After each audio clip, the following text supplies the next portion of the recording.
Hello and welcome everyone on this official platform of legacy IAS academy. तो दोस्तों, सोचिए एक फाइटर जेट जिसे इंडिया ने 40 साल तक बनाया, एक प्रोग्राम जो 1982 से लेकर आज तक इंडिया के प्राइड का नाम से जाना जाता है। और सोचो वही जेट दुनिया के सबसे बड़े air show Dubai air show के बीचों बीच हजारों ग्लोबल बायर्स के सामने क्रैश हो जाता है। एक पल में सिर्फ एक प्लेन नहीं गिरता, इंडिया की फर्स्ट एवर तेजस एक्सपोर्ट डील जो कि 1.2 बिलियन डॉलर्स का सपना और साउथ कॉकेसस तक बनती हमारी स्ट्रैटेजिक पोजीशनिंग सब हवा में लटक जाता है। जी हां, आर्मेनिया जो इंडिया के तेजस के 12 एयरक्राफ्ट लेने जा रहा था, एक बोल्ड हिस्टोरिक स्टेप लेने जा रहा था, सडनली नेगोशिएशन पॉज कर देता है। अब इन सभी चीजों की वजह से इस जो इजरायली सप्लायर्स हैं वो भी शॉक में है। ग्लोबल डिफेंस इंडस्ट्री पूरी तरीके से स्टन्ड हो गई है। और सबसे बड़ा सवाल यह है, क्या दुबई का क्रैश सिर्फ एक एक्सीडेंट था या तेजस प्रोग्राम के पीछे कुछ ऐसे फ्लॉज हैं जिनके बारे में इंडिया बात ही नहीं करता।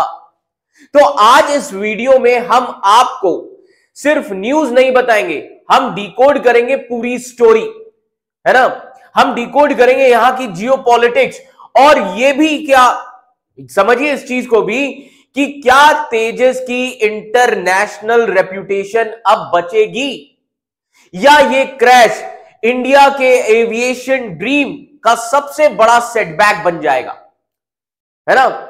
तो अभी जैसा कि न्यूज में आ रहा है कि आर्मेनिया ने स्टॉप कर दिया है तेजस डील को आफ्टर दुबई क्रैश, और आर्मेनिया ने यह अनाउंस भी किया है कि वो इंडियन तेजस फाइटर जेट खरीदने के नेगोशिएशन को टेम्पररी पॉज कर रहे हैं। जी हां, ऐसी न्यूज आई है अभी आर्मेनिया की, है ना। तो आर्मेनिया ने यह अनाउंसमेंट किया कि वो इंडियन तेजस फाइटर जेट खरीदने के नेगोशिएशन को टेम्पररी पॉज कर रहा है। रीजन क्या है? रीजन उन्होंने दिया दुबई एयर शो। जी हां, दुबई एयर शो में तेजस का क्रैश होना, जिसमें पायलट विंग कमांडर जिनका नाम था नमान शियाल, है ना, उनकी डेथ हो गई, वो शहीद हो गए, है ना। अब इन सभी चीजों के पीछे आर्मेनिया का क्या प्लान था, है ना। अब आर्मेनिया का वैसे प्लान था क्या? आर्मेनिया इंडियन गवर्नमेंट और एचएएल के साथ एक डील डिस्कस कर रहा था। उस डील में 12 तेजस फाइटर जेट्स जिनकी कुल कॉस्ट 1.2 बिलियन डॉलर के आसपास है, यह तेजस का सबसे पहला एक्सपोर्ट डील होता। अब इस दुबई एयर शो में क्रैश के बाद अब आर्मेनिया ने टॉक्स को अभी रोक दिया है। जी हां, तो अब आइए समझते हैं कि तेजस डेवलपमेंट का बैकग्राउंड क्या है। तो हम सभी को पता है कि आजकल काफी न्यूज में आ रहा है कि तेजस का जो डेवलपमेंट है वो 1982 में शुरू हुआ था। गोल क्या था? गोल यह था कि इंडिया को सिर्फ आर्म्स बायर नहीं बल्कि आर्म्स एक्सपोर्टर भी बनना था। तो तेजस को इंडियन फोर्स के जो पुराने मिग 21 जेट्स, है ना, मिग 21 जो जेट्स थे उनको रिप्लेस करना था और इसलिए तेजस को बनाया गया था। तो इंडिया ने इस साल यानी कि 2025 तक अपने लास्ट मिग 21 को ग्राउंड कर दिया। अब इंडियन एयरफोर्स को कितने तेजस अभी तक मिले हैं, तो हमें इस चीज को भी समझना होगा। करंट तेजस नंबर्स और प्रोडक्शन क्या है ना। अभी तक इंडियन एयरफोर्स को कितने तेजस मिले? अब तक इंडियन एयरफोर्स को पहली प्रोडक्शन रन में सिर्फ 40 तेजस जेट्स जो है वो मिले, सिर्फ 40। अब एक अपग्रेडेड वर्जन जो है तेजस MK1A A1 जिसको कहा जाता है, उसका टोटल 97 एयरक्राफ्ट का प्रोडक्शन शुरू हो रहा है ना। अब इन सभी चीजों में इजरायली टेक्नोलॉजी का मेजर रोल क्या है, तो आइए ये समझ लेते हैं। Advance Israeli system in Tejas A1 version में, तो अब इसमें इजरायली टेक्नोलॉजी का रोल क्या है, समझिए। जो नया तेजस A1 वर्जन है ना, वो हेवली इजरायली सिस्टम से इंप्रूव्ड होगा। जी हां, वो इजरायली सिस्टम से इंप्रूव होगा। कैसे इंप्रूव होगा? सबसे पहला है, समझिए, एजा रेडार, जिसको एल्टा ने बनाया है ना। एल्टा क्या है? एल्टा इजराइल की एरोस्पेस इंडस्ट्री है, समझिएगा, it is a part of Israel aerospace industry. तो अब समझिए कि एल्टा, जो कि इजराइल की एरोस्पेस इंडस्ट्री है, इन्होंने एक एडवांस रडार बनाया जिसका नाम है AESA, है ना, दैट मींस एडवांस रडार, है ना। दूसरी चीज इन्होंने बनाया EW, that is electronic warfare system. इन्होंने दूसरा सिस्टम जो बनाया, that is electronic warfare system. जी हां, अब इसी के साथ ही साथ एल्बिट सिस्टम की अगर हम बात करें, एल्बिट सिस्टम आप देख सकते हैं, है ना, और इन्होंने क्या बनाया है? Helmet mounted sight for pilots. जी हां, helmet mounted sights for pilot, यानी कि पायलट को रियल टाइम टारगेटिंग हेल्प करेगा ये, और ये किसने बनाया है? एल्बिट सिस्टम्स ने। Then Rafael advance defence system ने क्या बनाया है? राफेल एडवांस डिफेंस सिस्टम ने बनाया है derby radar guided missiles. Derby radar guided missile, यानी कि it is beyond visual range weapon, है ना, it is beyond visual range weapon. इसीलिए समझिए इस चीज को, इसीलिए तेजस A1 को वेस्टर्न फाइटर जेट्स के लेवल के करीब लाया जा रहा है। पर अब क्रैश के बाद क्या हुआ? तो अगर हम क्रैश की बात करें, तो क्रैश के बाद अब ग्लोबल रिएक्शन कैसा है, और इन सभी चीजों पे, है ना, अब इन सभी चीजों से इजराइल की कंपनियों पर क्या इंपैक्ट पड़ेगा, है ना। तो इंपैक्ट ऑन इजरायली कंपनीज, अगर आर्मेनिया इस डील को कैंसिल करता है तो इजराइल एयर स्पेस इंडस्ट्री जो है, they are expected to lose tens of millions of dollars in revenue. काफी नुकसान होगा इजराइल की एरोस्पेस इंडस्ट्री को, है ना। अब इन सभी चीजों के बाद, है ना, इन सभी चीजों के बाद दुबई के एयर शो पर क्या रिएक्शन है, ग्लोबल रिएक्शन क्या हो रहा है, समझिए। क्रैश का अभी तक एग्जैक्ट रीजन क्लियर नहीं है। क्या टेक्निकल फॉल्ट हुई थी या पायलट का एरर था, ऐसा अभी कुछ भी कहा नहीं जा सकता, ऐसा कुछ भी कंफर्म नहीं हुआ है। पर एयरक्राफ्ट की जो इंटरनेशनल रेप्यूटेशन थी, यानी कि तेजस की जो इंटरनेशनल रेप्यूटेशन थी, उसको काफी डैमेज हुआ है। अगर एक्सपोर्ट डील आर्मेनिया के साथ कैंसिल होती है तो इजराइल की एरोस्पेस इंडस्ट्रीज को काफी ज्यादा नुकसान, काफी ज्यादा फाइनेंशियल लॉस होगा। और इन सभी चीजों पर यूनाइटेड स्टेट्स ऑफ अमेरिका के एयरफोर्स पायलट की क्रिटिसिज्म क्या है? जी हां, आप देख सकते हैं। अब इन सभी चीजों में यूएस एयरफोर्स पायलट की क्रिटिसिज्म, दुबई एयरफोर्स में यूएस एयरफोर्स के F-16 वाइपर टीम के कमांडर, जिनका नाम है मेजर टेलर हीस्टर, है ना। तो अब इन्होंने क्या कहा? मेजर टेलर हीस्टर ने कहा है कि, अब इन्होंने यह भी कहा है कि, अब मेजर का यह कहना है कि, और इन्होंने बेसिकली ऑर्गेनाइजर्स के डिसीजन को क्रिटिसिज्म किया है, समझ में आ रहा है। तो मेजर टेलर ने ऑर्गेनाइजर्स के जो डिसीजन है उन पर क्रिटिसिज्म किया, और इसीलिए मेजर टेलर ने अपने इंस्टाग्राम पर भी लिखा कि क्रैश जो है एक डिजास्टर था, है ना। और उन्हें इस चीज का शॉक हुआ कि एयर शो क्रैश के तुरंत बाद ही डिस्प्ले कंटिन्यू हुआ। इस चीज को इन्होंने क्रिटिसाइज किया कि जैसे एयर शो में क्रैश हुआ उसको आप डिस्प्ले कंटिन्यू कर रहे हो, और इसी रेस्पेक्ट के चलते, समझिएगा, इसी रेस्पेक्ट के चलते उनकी जो F-16 वाइपर टीम ने अपना फाइनल परफॉर्मेंस कैंसिल कर दिया। उन्होंने इंडियन पायलट और उनके फैमिली के लिए रेस्पेक्ट दिखाया, समझ में आ रहा है। तो ये सारी चीजें हुई इस टाइम पीरियड में, क्लियर। अब अगर हम तेजस की बात करें तो तेजस का जो प्रोग्राम है वो 1980 से शुरू हो चुका है ना।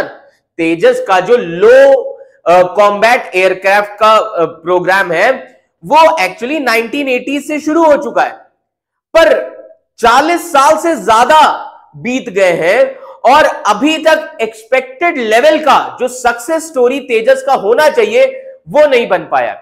इन सभी चीजों के पीछे क्या रीजन हो सकता है, आप देख सकते हैं। Why the Tejas program has not been fully successful despite starting in 1980s। So what are the reason, I mean सभी चीजों के पीछे रीजंस क्या हो सकते हैं। पहला जो सबसे इंपॉर्टेंट रीजन हो सकता है कि डिलेड स्टार्ट। विजन बड़ा है पर कैपेसिटी छोटी है ना। डिलेड स्टार्ट है ना, विजन बड़ा कैपेसिटी छोटी, यानी कि over ambitious goals with weak early ecosystem 1980s और 1990s में, है ना। यानी कि अब समझिए 1983 में एलसीए का कॉन्सेप्ट अप्रूव हुआ, है ना, लो कॉम्बैट एयरक्राफ्ट का कॉन्सेप्ट अप्रूव हुआ 1983 में, पर उस टाइम इंडिया के पास एयरक्राफ्ट डिजाइन का ऑलमोस्ट जीरो एक्सपीरियंस था, ना इकोसिस्टम था, ना प्राइवेट डिफेंस इंडस्ट्री थी और ना advance research and development labs थी उस समय 1980s में इंडिया के पास। इसलिए इस प्रोग्राम की जो फाउंडेशन है वही वीक थी और ऊपर से ओवर एम्बिशियस टारगेट्स। इंडिया ने सीधे ही एक 4th generation fly by fire composite base जो जेट था उसको बनाने का गोल रखा। यह गोल यूएस, फ्रांस, रशिया जैसे कंट्रीज को भी बनाने में 10 से 15 साल लगे अचीव करने में, और डीआरडीओ और एडीए इनके लिए यह टेक्नोलॉजी जंप था, यह बहुत बड़ा जंप था डीआरडीओ और एडीए के लिए, है ना। तो यह सबसे बड़ा रीजन था, यह वीकनेस थी। दूसरा, कावेरी इंजन फेलियर, यह सबसे बड़ा सेटबैक रहा। जी हां, कावेरी इंजन फेलियर। लो कॉम्बैट एयरक्राफ्ट को इंडिजिनस इंजन यानी कि कावेरी से चलाना था। ठीक है, आप चलाइए कावेरी इंजन से, बट इसमें कमी क्या आई। अब ये कावेरी इंजन, सबसे पहली चीज, कावेरी इंजन किसने बनाया। कावेरी इंजन बनाया था जीटीआरई ने। जीटीआरई मतलब gas turbine research develop establishment, समझ में आ रहा है।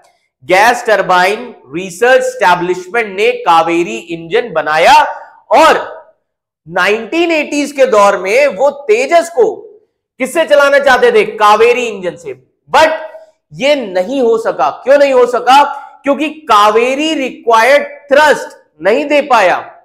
जो थ्रस्ट देना चाहता था कावेरी इंजन, वो थ्रस्ट नहीं मिल पाया इस कावेरी इंजन से। इनसफिशिएंट थ्रस्ट, है ना, आप देख सकते हैं। क्लियर, कितनी जरूरत थी 90+, बट डिलीवर कितना किया 70, है ना। तो ये थ्रस्ट नहीं दे पाया। दूसरा रीजन है हाई टेम्परेचर परफॉर्मेंस जो था वो वीक था इसका। आप देख सकते हैं Kaveri engine, high temperature performance was weak and repeated failures हो रहे थे, इसमें रिपीटेड फेलियर्स हो रहे थे। अब इसका आउटकम क्या निकला, फाइनली इंडिया को इंपोर्ट करना पड़ा अमेरिकन GE 404। जी हां, आप देख सकते हैं लिखा हुआ है यहां पर, इंडिया को इंपोर्ट करना पड़ा अमेरिकन GE 404। GE मतलब जनरल इलेक्ट्रिक, है ना। तो इंडिया को ये इंजन इंपोर्ट करना पड़ा, that is GE 404, general electric 404। तो India imported American GE 404 engines, है ना। इंडिया को ये इंजन्स लगाने पड़े, जिससे इंडिया की जो स्ट्रैटेजिक ऑटोनॉमी थी वो भी कॉम्प्रोमाइज हुई और टाइमलाइन एक्सट्रीमली डिले होता चला गया, है ना। अब इन सभी चीजों के बाद क्या चेंजेस आए इंडियन एयरफोर्स की रिक्वायरमेंट में, frequent changes in Indian air force requirement. अब क्या चेंजेस थे, है ना। इंडियन एयरफोर्स ने बार बार रिक्वायरमेंट्स चेंज किए, कभी radar change, weapon integration change, range या वेट का पैरामीटर चेंज कर दिया, एवियोनिक्स अपडेट करने को बोला। हर मॉडिफिकेशन का मतलब क्या है यहां पर, कि आप डिजाइन को फिर से टेस्ट करना पड़ेगा और इससे जो प्रोजेक्ट है हमारा वो और डिले होता जाएगा, है ना। ये सबसे बड़ा रीजन है। देन नेक्स्ट है bureaucratic delays and multi agency coordination problem. जी हां, पुअर प्रोजेक्ट मैनेजमेंट और कोऑर्डिनेशन, है ना। तेजस किसका कोलैबोरेशन है, आप देख सकते हैं तेजस जो है it is a collaboration of DRDO, it is a collaboration of HAL, it is a collaboration of ADA and it is the collaboration of Indian air force, है ना। तो ये तेजस जो है कोलैबोरेशन इन सभी एजेंसीज का, बट इनके बीच में कोऑर्डिनेशन बहुत वीक था और डिसीजन मेकिंग काफी ज्यादा स्लो, है ना। जब कोऑर्डिनेशन वीक है, डिसीजन मेकिंग स्लो है, अकाउंटेबिलिटी भी अनक्लियर रहेगी और प्रोक्योरमेंट प्रोसेस जो होगा वो कॉम्प्लिकेटेड रहेगा। तो ये इंडियन डिफेंस मैन्युफैक्चरिंग की एक क्रॉनिक प्रॉब्लम हो गई, है ना। और इसको ये सबसे बड़ा क्रॉनिक प्रॉब्लम हाईलाइट करता है इसमें। देन हमारे पास और किस चीज की कमी थी, testing infrastructure, lack of testing infrastructure. 1980 से 2000 के एरा में इंडिया के पास, समझिए 1980 टू 2000, है ना। सो 1980 टू 2000 इंडिया के पास विंड टनल्स, देन आप कह सकते हैं simulation labs, structural testing facilities नहीं थे। ये सारी चीजें इंडिया के पास नहीं थे और बहुत सारा टेस्टिंग यूरोप, US में करवाना पड़ता था, जिसकी वजह से टाइम बहुत लगता था, कॉस्ट बढ़ जाती थी और क्लियरेंस जो था वो काफी ज्यादा डिले हो रहा था। और इन सभी चीजों के साथ HAL का जो प्रोडक्शन रेट है वो काफी ज्यादा स्लो है ना। अब कैसे HAL का प्रोडक्शन रेट स्लो है, समझिए इवन आफ्टर तेजस MK1, है ना, जब इसको फाइनल ऑपरेशनल क्लियरेंस मिल गया, HAL की मैन्युफैक्चरिंग कैपेबिलिटी आप कह सकते हैं या HAL की मैन्युफैक्चरिंग कैपेसिटी जो थी वो सिर्फ 8 to 12 जेट्स पर ईयर की थी। यानी कि सप्लाई चेन वीक है, स्किल्ड मैन पावर शॉर्टेज है और इस वजह से इंडियन एयरफोर्स को required number of fighter jets नहीं मिल पाए, है ना। और इन सभी चीजों के साथ साथ बजट कंस्ट्रेंट जो है वो भी एक सबसे बड़ी प्रॉब्लम है। Budget constraint and low political priority. 1980 से 2000 तक budget constraint and low political priority था। ये कैसे, समझिए इनिशियली 20 इयर्स तक लो कॉम्बैट एयरक्राफ्ट को इंडियन गवर्नमेंट ने प्रायोरिटी प्रोजेक्ट की तरह से ट्रीट ही नहीं किया। बजट लो था, अप्रूवल लेट हो रहे थे और defence modernisation generally slow pace पे चल रहा था, है ना। और इसकी वजह से क्या हुआ, हमारी डिपेंडेंसी फॉरेन कंपोनेंट्स पे बहुत ज्यादा बढ़ गई। जी हां, too much dependency on foreign components, यानी कि तेजस के radar, engine, EW suite, then ejection seat, ये सारे क्रिटिकल कंपोनेंट्स हम इंपोर्ट कर रहे थे और इसकी वजह से जो कॉस्ट थी वो काफी ज्यादा बढ़ रही थी, इंटीग्रेशन कॉम्प्लेक्सिटी भी काफी ज्यादा बढ़ रही थी और स्ट्रेटेजिक वैल्यू जो थी वो काफी ज्यादा कम हुई, है ना। देन इसी के साथ ही साथ continuous comparison with global fighter jets. Global jets जैसे कि F-16 हो गया, है ना, ग्रिपेन हो गया, J-17 हो गया, ये सारे ऑलरेडी आप कह सकते हैं ये ऑलरेडी मैच्योर थे, है ना। जबकि जो तेजस था अभी भी डेवलप हो रहा था और इस कंपैरिजन ने प्रोग्राम की इमेज को डैमेज किया, स्पेशली एक्सपोर्ट मार्केट में। तो ओवरऑल हम ये चीज कह सकते हैं कि तेजस प्रोग्राम अनसक्सेसफुल नहीं है, it is actually delayed and limited in performance, but it has given India first of all world class aerospace ecosystem हमको मिला, indigenous avionics and flight control system मिले, future ready platforms like Tejas MK1A, MK2 and AMCA का foundation मिला। पर real loop holes क्या थे, real loop holes ये थे कि weak ecosystem, engine failure, poor planning, production का स्लो होना और ओवर एम्बिशियस गोल्स। आज सिचुएशन बेटर है पर 1980s 2000 के दशक में, है ना, इसके डिले का इंपैक्ट आज भी हमें दिख रहा है। तो दोस्तों एक बात याद जरूर रखिएगा कि फाइटर जेट्स सिर्फ एक मशीन नहीं होता, वो एक देश के एम्बिशन, टेक्नोलॉजी और विजन का रिफ्लेक्शन होता है। तेजस का क्रैश सिर्फ एक इवेंट नहीं था, ये एक सिग्नल था कि इंडिया का एरोस्पेस मिशन अब एक डेंजरस क्रॉसरोड पर खड़ा है ना। और आर्मेनिया का डील पॉज होना, है ना, इजरायली एरोस्पेस एजेंसी के $1 मिलियन का लॉसेस, उनको डर है, वेस्टर्न पायलट्स का इमोशनल रिएक्शन और ग्लोबल मीडिया का स्पॉटलाइट, ये सब एक ही बात बता रहा है कि तेजस को अब प्रूव करना होगा, सिर्फ इंडिया के लिए नहीं बल्कि पूरे वर्ल्ड स्टेज के लिए, क्योंकि एक क्रैश से रेप्यूटेशन गिरती है लेकिन एक कमबैक से हिस्ट्री बन जाती है, यह समझिएगा, है ना। तो अगले कुछ महीने डिसाइड करेंगे कि क्या तेजस इंडिया का नेक्स्ट बिग एक्सपोर्ट चैंपियन बनेगा या हम फिर से 1980s के डिले और डाउट्स की कहानी में फिर से फंसेंगे। अगर आपको लगता है कि इंडिया को एरोस्पेस सुपर पावर बनना चाहिए तो इस वीडियो को जरूर शेयर करिए और कमेंट करिए कि Tejas will rise again. Let the world know India का स्काई अब रुकने वाला नहीं है। धन्यवाद।